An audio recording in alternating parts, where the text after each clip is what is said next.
Voici le premier principe. Intéressez-vous réellement aux autres. Parmi les plus doux souvenirs de mon enfance, je revois toujours un petit chien à poils jaunes, à la queue écourtée, qui s'appelait Tipeee. Tipeee n'avait jamais lu le moindre livre de psychologie. Il n'en avait pas besoin. Il avait une méthode parfaite pour se faire aimer des gens. Il les aimait lui-même. L'affection qu'il me marquait était si spontanée et si sincère que je ne pouvais m'empêcher de le chérir en retour. Vous voulez gagner la sympathie des autres? Faites comme Tipeee, soyez aimable, oubliez-vous et pensez aux autres. Vous vous ferez plus d'amis en 2 mois en vous intéressant sincèrement aux autres que vous ne pourriez en conquérir en 2 ans en vous efforçant d'amener les autres à s'intéresser à vous. Nous connaissons tous des gens qui peinent toute leur vie en voulant à tout prix que les autres s'intéressent à eux.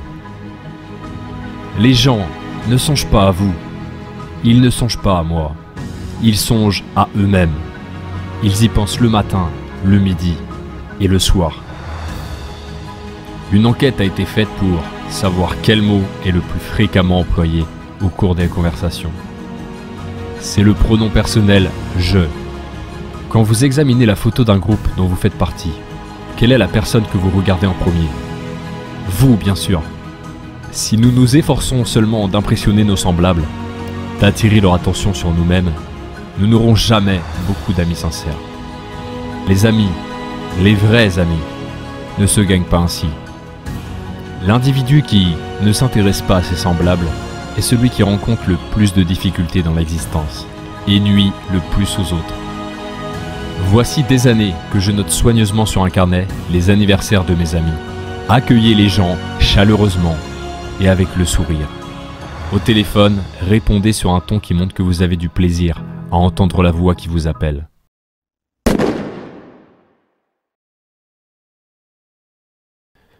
Parlons maintenant du deuxième principe. Ayez le sourire. Les actes en disent plus que les paroles. Le sourire dit « Vous me plaisez, je suis content de vous voir, votre présence me rend heureux ». Bien entendu, je veux parler du sourire sincère, large et spontané, qui séduit et réconforte, et non du sourire apprêté ou mécanique, car ce dernier ne trompe personne et, au lieu de plaire, il irrite. Pourquoi les chiens sont-ils si souvent sympathiques? Parce que les folles démonstrations de joie qu'ils font en vous voyant nous flattent et nous émeuvent. Le sourire d'un enfant a le même effet. Il vous est certainement arrivé de vous retrouver dans une salle d'attente chez le médecin et de regarder autour de vous les visages fermés des patients. Que se passe-t-il quand une mère arrive avec son bébé et qu'il se met à sourire en regardant les gens? Le visage des gens s'illumine instantanément. Les compagnies de démarchage téléphonique utilisent un programme de formation pour vendre leurs produits ou services. Dans le programme, il est recommandé de sourire au téléphone, car le sourire transparaît dans la voix. Voici le conseil que j'ai donné à des milliers d'auditeurs.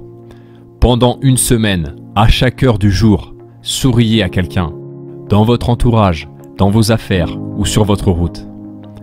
Testez ça et regardez ce qu'il se passe. Quand vous souriez, vous vous humanisez. Il est certain que le moyen le plus sûr de connaître le bonheur serait de contrôler nos pensées. Il ne dépend pas des conditions extérieures. Il est régi par notre attitude mentale.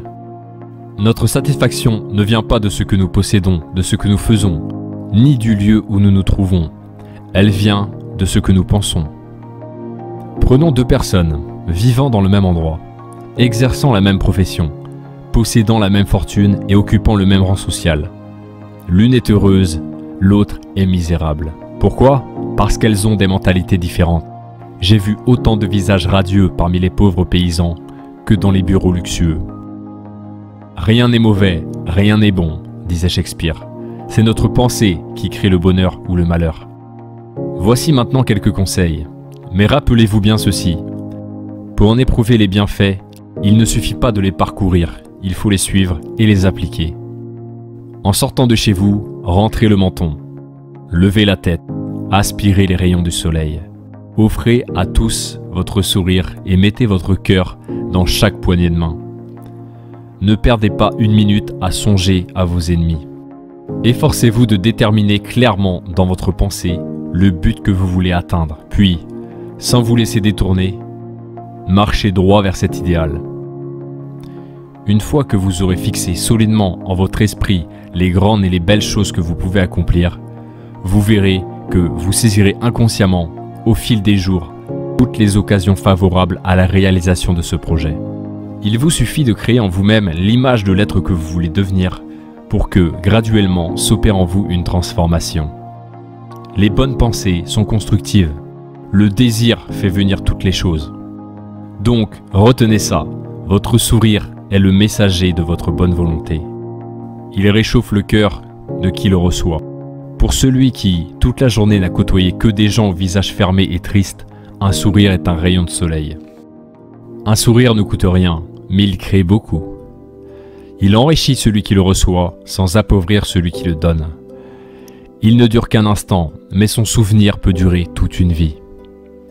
Personne n'est riche au point de pouvoir s'en passer.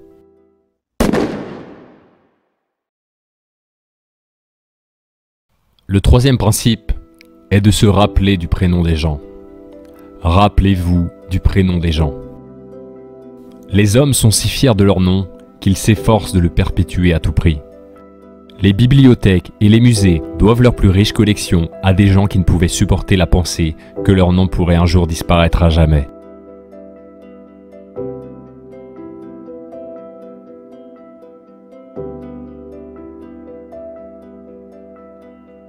En général, si nous oublions les prénoms, c'est tout simplement parce que nous ne prenons ni le temps ni la peine de les noter, les répéter et les fixer durablement dans notre esprit. Roosevelt savait que l'un des moyens les plus évidents, les plus faciles et les plus efficaces de plaire aux gens, c'est de retenir leurs prénoms et de leur faire sentir leur importance.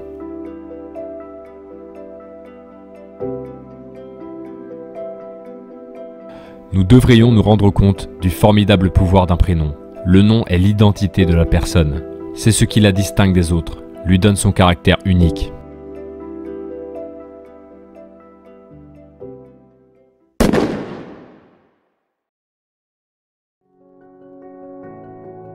Principe numéro 4.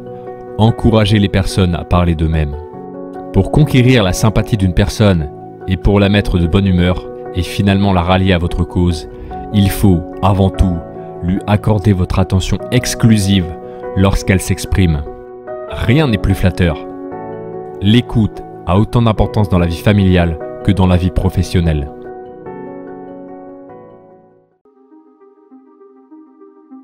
Si vous voulez savoir ce qu'il faut faire pour que les gens vous fuient, se moquent de vous, derrière votre dos, ou même vous méprisent, voici la recette. N'écoutez jamais ce que disent les autres. Parlez constamment de vous-même. S'il vous vient une idée pendant que l'autre personne est en train de s'exprimer, n'attendez pas qu'elle ait fini.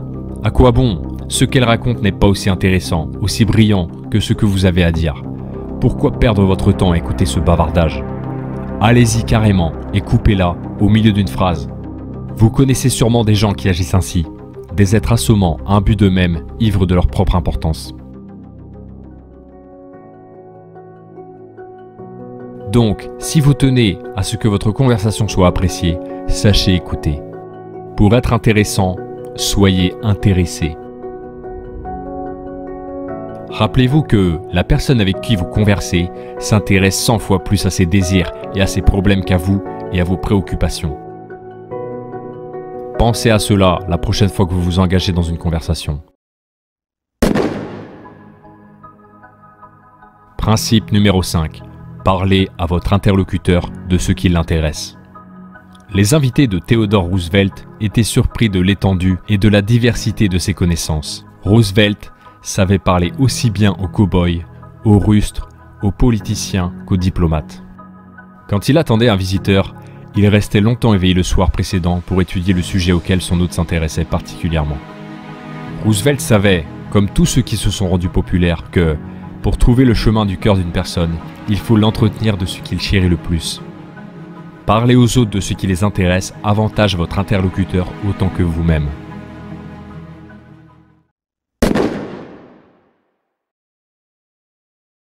Sixième et dernier principe. Faites sentir aux autres leur importance et faites-le sincèrement. L'autre jour, quand j'étais à la poste, j'ai été frappé par l'air accablé d'ennui de l'employé. Évidemment, ce n'est guère drôle de passer ses journées à peser des enveloppes, vendre des timbres. Je me dis alors, essayons de faire plaisir à cette fille et de lui arracher un sourire. Pour cela, il faut naturellement que je lui dise quelque chose de gentil. Que pourrais-je bien trouver à admirer sincèrement dans sa personne? Ce n'est pas toujours facile avec des inconnus. Mais là, c'est très simple. L'employé possède une chevelure magnifique. Tandis qu'elle pèse ma lettre, je lui dis « Je voudrais bien avoir des cheveux comme les vôtres ». Elle lève la tête, l'air surprise et rayonnante. Il existe une loi primordiale que nous devons respecter dans nos rapports avec nos semblables. Si nous l'observons, nous gagnerons amitié et bonheur. Mais dès l'instant où nous la violerons, nous ferons naître sous nos pas d'innombrables difficultés. Cette règle la voici. Faites sentir aux autres leur importance. Comme nous l'avons vu précédemment, le désir d'être important est le plus puissant des appétits humains. Agis envers les autres comme tu voudrais qu'ils agissent envers toi-même. Plus qu'une vie pourrait être changée si seulement nous prenions la peine de faire sentir aux autres leur importance. Appliquez ces principes dans votre vie et appliquez-les vraiment et vous verrez des changements mesurables dans votre vie.